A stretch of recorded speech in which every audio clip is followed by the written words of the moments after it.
Assalamualaikum. Waalaikumsalam warahmatullahi wabarakatuh. Gimana kabar anak-anak? Baik. Sehat semua ya? Sehat. Sebelum kita memulai pelajaran hari ini, kita akan berdoa dulu. Ibu minta satu siswa untuk memimpin doa di depan. Ibu minta Feby.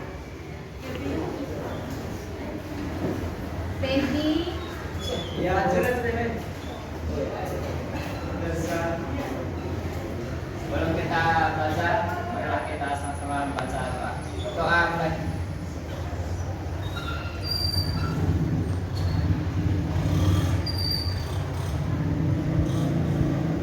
Doa selesai.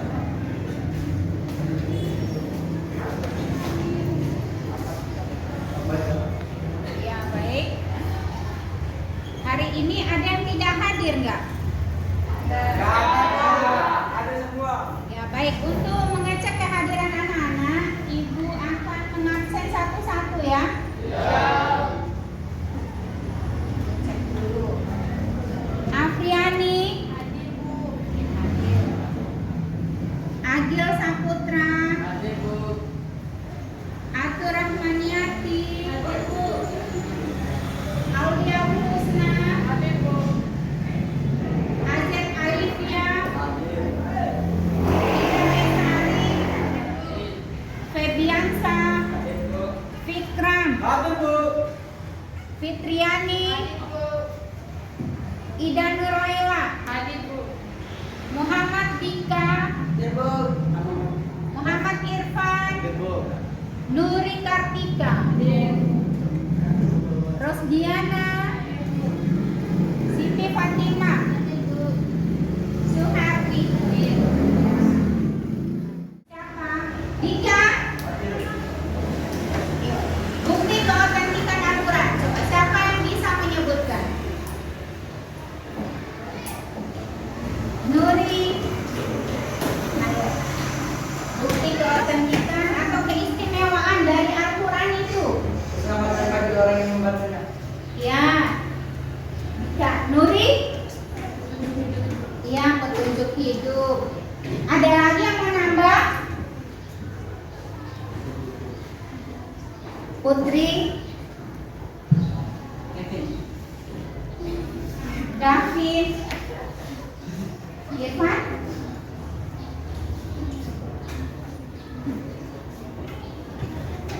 Ya, ya baik. Kita akan lanjut ke materi ya, tujuan dan fungsi daripada Al-Quran.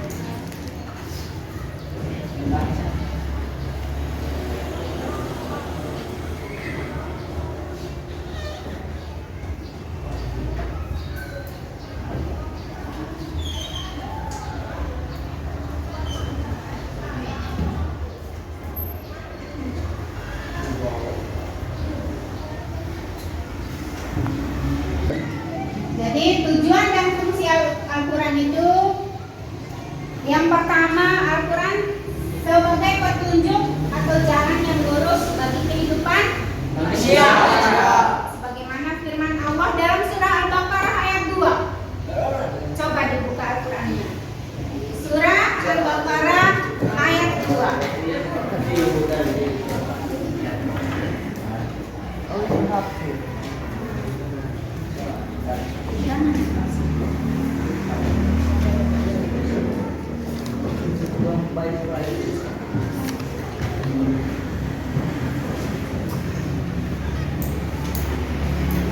Ya, surah Al-Baqarah ayat 2 itu kaitannya dengan fungsi Al-Quran sebagai petunjuk atau pedoman hidup bagi manusia ya. Ibu minta satu orang Titin membacakan surah Al-Baqarah ayat 2.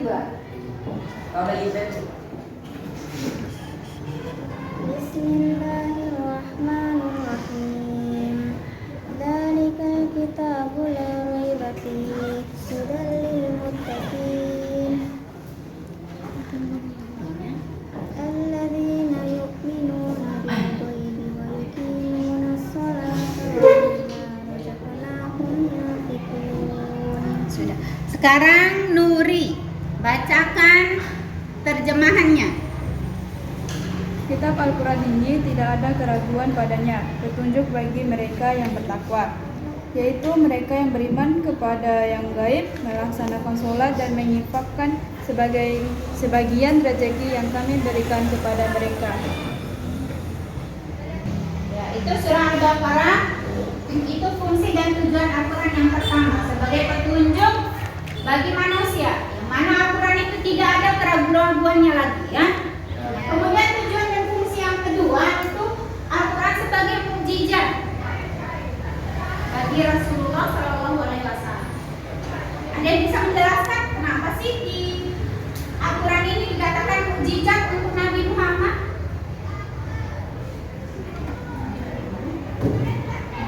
Feby, aku mau sekarang Feby yang jawab.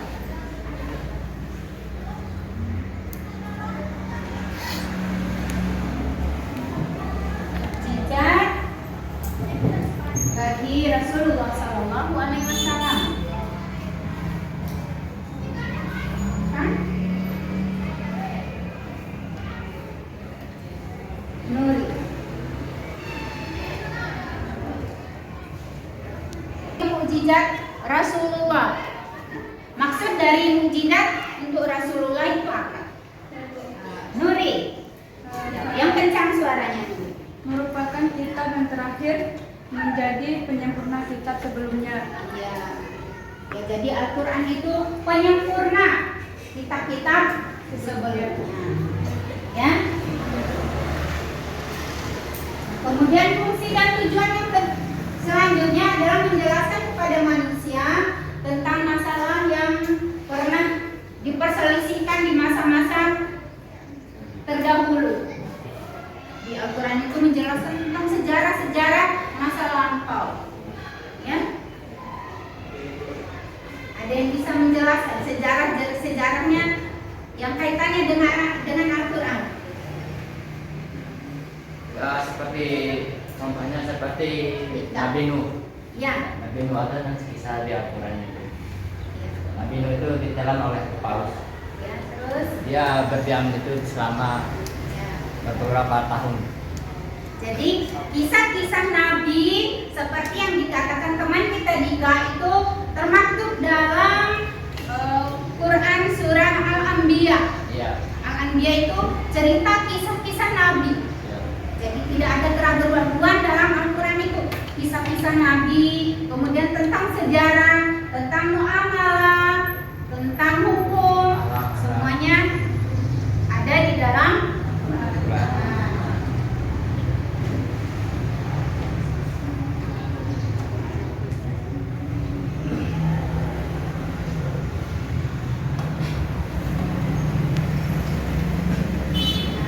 Kemudian tujuan dan fungsi dari Al-Quran berikutnya adalah sebagai peringatan atau pelajaran bagi manusia.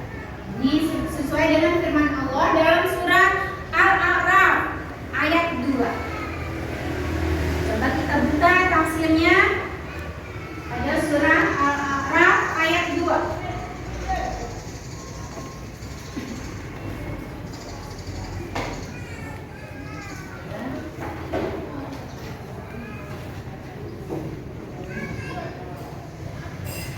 Nah, sekarang ibu tidak menyebutkan nama. Siapa yang mau membaca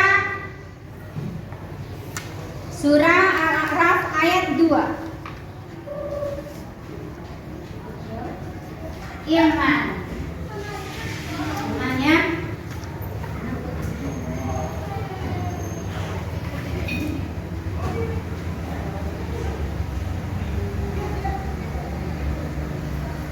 Putri Mulyani.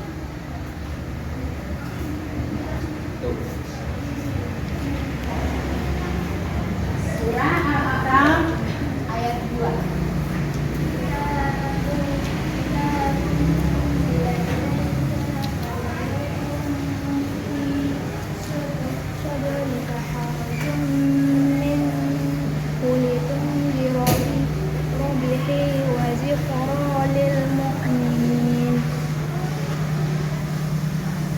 اتبعوا ما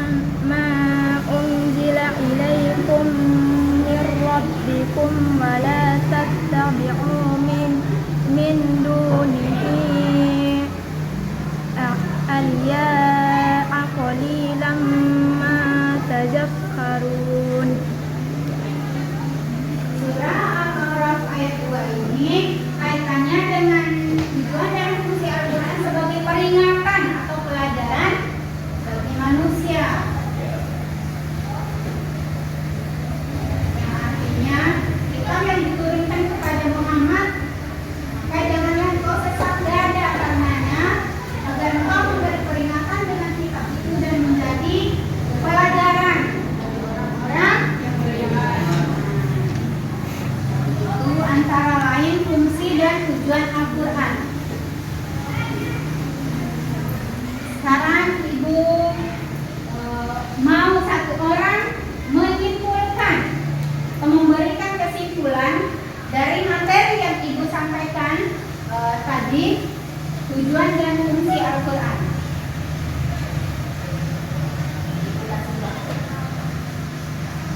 Bisa menyimpulkan.